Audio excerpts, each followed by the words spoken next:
પણ જ્યારે વ્યક્તિગત રીતે એટેક કરવામાં આવતું હોય ત્યારે એમને જે કપડા વગરના ઉઘાડા થઈને ફરવા માંગતા હોય, દાદા થઈને ફરવા માંગતા હોય અને એમને કોઈને એમ લાગતું હોય કે અમે ગમે એના માટે પોસ્ટ બનાવીને આ રીતે એને બદનામ કરી કરે તો એની સામે જવાબ માગનારા વાળા પણ છે અને એની પાસે જવાબ પણ અમે માગીશું.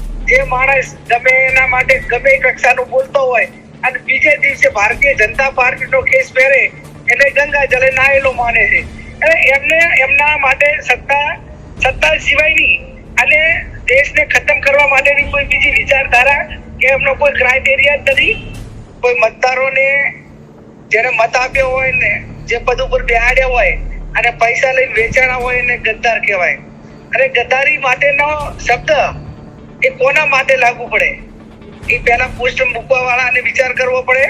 આ તમામની સામે સાયબર ક્રાઇમની અંદર પોલીસ કેસો પણ થવાના છે અને જરૂર પડે તો એમના ઘરે જઈને હિસાબ પણ માંગવાનો છે કે ભાઈ તમે અમને હિસાબ આપો અને પુરાવો આપો કે ભાઈ અમે કઈ બાબતમાં ગદ્દારી કરી છે.